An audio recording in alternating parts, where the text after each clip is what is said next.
أعوذ بالله من الشيطان الرجيم وصلى الله على سيدنا ومولانا محمد وعلى آله وأصحابه وخير خديمه ذوي الرضوان والتمكين mbokk yi ñi ngi ñëw di àndaat ak yéen ci seen émission yóbbalu bis bi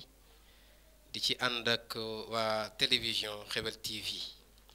ñi ngi leen di ziar bu baax di ziare sama technicien yi ma àndal Muhammad ak soxna ñaaña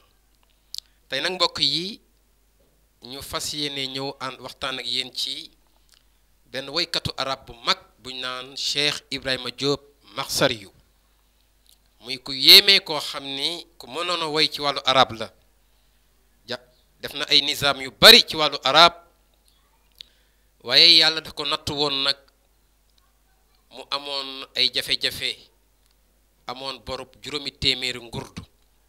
ci xaalis bu njëkk ba mu wër nag kilifay diine yépp boroom xam-xam yépp di sàkku ci ñoom ñaan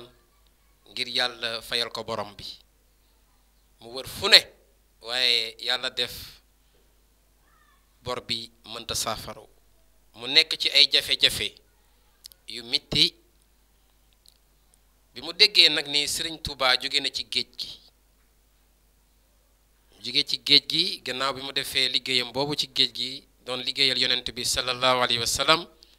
mu dégg ni ñibbisi na mi ngi Sanusi dëkk bu ñu naan Sanusi mu ni léegi na dem dafay dem ci Sanusi ziyaare ji Sëñ Tuubaa ngir mën koo wax jafe-jafe yooyu nga xam ni ci la nekk bi mu ñëwee bi muy dem sax mi ngi taalif ak xasida di ci woy yonent bi ak saaba yi asxaabu rasul muy xulafaawul arba Ababacar Omar Ousmane Alioune di ci waxaale tamit mbiru bor bi ci biir xasida gi bi mu ñëwee ba yëglu ci Sanusi ñu wax ko sëriñ bi ni ko ni na yegsi bi mu yegsee avant muy wax mbiru borom bi fekk sëñ bi ni ko jox ma ñaari mbuus yooyu nga xam ne mu ngi woon ci biir kees gi sëriñ bi nekk mu daal di koy jox ñaari mbuus yi sëñ bi ni ko sotti li ci nekk mu sotti ko wàññi ko muy juróom benn téeméeri ngurdu te fekk moom dafa amee boru juróomi téeméeri ngurdu sëñ bi ni ko jox ma juróomi téeméer yi te jox ma téeméer bi te juróomi téeméer yi nga jëfandikoo ko mu daal di yuuxu daal di jooy sëriñ bi ni ko lool lan la mu daal di koy nettali jafe-jafe yi mu nekkoon ak borom boobu xasida gi sax ma ngi cay woy yonent bi sallallahu alayhi wa sallam di ci woy saaba yi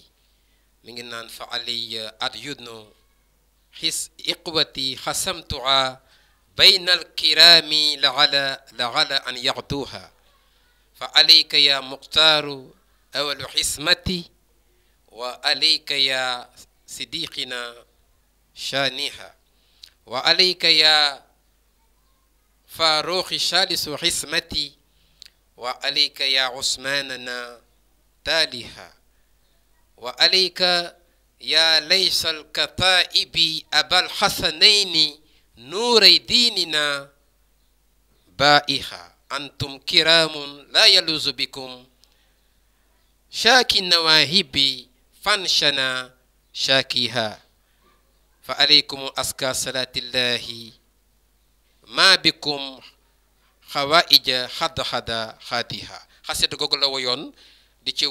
wax bor bi di ci woy yonent bi di ci woy tamit saaba yooyu nga xam ne ñoo àndoon ak yonent bi bi mu ñëwee Sëriñ Tuubaa daal di koy fajal aajoom jooju mu amoon mu daal di bég keroog yuuxu na sax jooy na sëriñ bi ne ko nañ bokk sant yàlla bi yàlla fajee sa aajo kon mbokk yi loolu laa leen indiloon tey ci seen émission yóbbalu bis bi muy diggante Sëriñ Tuubaa ak jëmm ju tedd jooju di Cheikh Ibrahima Diop al Makhsariyu di woykatu arab bu mag nekkoon ci ay jafe-jafe amee woon bor juróomi téeméeri ngurdu bi mu déggee ne sëriñ bi jóge na ci géej gi ba nekk Sanusi mu ziyaari ko sëriñ bi faj aajoom kon yàlla nañu yàlla defal dégg ak topp mbokk yi ñu ngi leen di sant di leen gërëm asalaamualeykum wa rahmatullahi taala wa barakaatuhu.